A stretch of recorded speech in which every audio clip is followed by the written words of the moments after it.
All right, 2 Kings chapter 8.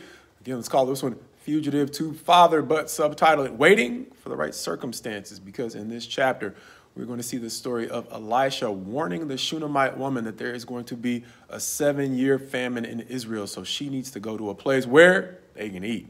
And so she is going to sojourn amongst the Philistines for 7 years. But upon returning to Israel, she is going to seek permission of the king to recover her abandoned territory. And as she is doing that, is going to describe the king as actually talking to Elisha's servant Gehazi, having asked Gehazi, tell me of the great things that Elisha has done.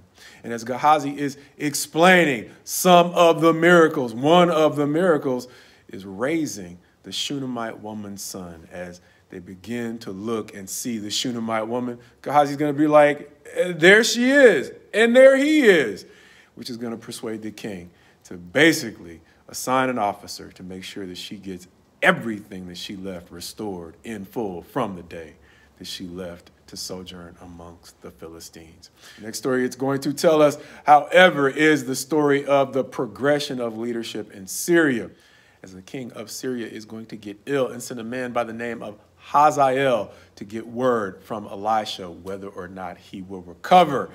And in doing so, Hazael will say, your servant Ben-Hadad, going back to that change in status that we seem to see earlier in the 7 chapters we're looking at for this week, when we saw Naaman begin to describe himself as Elisha's servant. Now, again, we're seeing a level of respect develop where Ben-Hadad is now, at least in the eyes of Hazael, being described as Elisha's servant.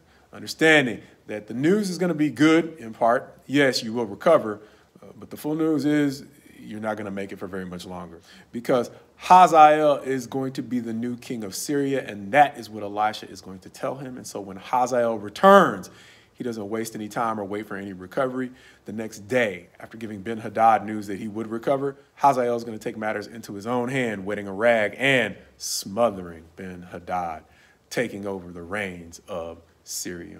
For now, there may be 2 takeaways. Understanding that as we see the widow of Zarephath simply going back to try to ask the king to restore what was hers, God was already arranging the circumstances in a way that didn't require her to have to do much at all, which is one of the reasons why we talked about in previous chapters why it matters to try to live to our potential, because there are situations where we could exhaust our energy, our resources, and our words on trying to persuade people of things they just wouldn't care to do.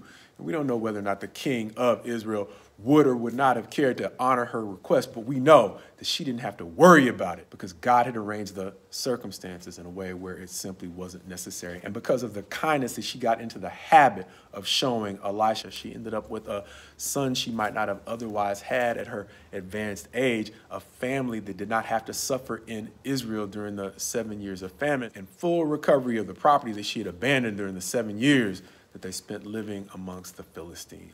Understanding that her kindness to Elisha preceded God arranging circumstances to care for her family in ways that she almost certainly could not have done on her own. Likewise, though, when circumstances bring us good fortune, they can also expose different sides of our character, and that's exactly what happened with Hazael, where, as we saw with Jeroboam and Solomon, Hazael realized during his visit to Elisha, oh, wait a minute, the guy I'm serving, I can be him? It completely changed his perspective, meaning within a very short period of time, he was killing the man he was trusted to serve. Understanding that Ben-Hadad, or whoever the kings of Syria had been during the time when Naaman was cured of his leprosy and their armies were spared when they were brought blind to the king of Israel, they returned that courtesy with more war.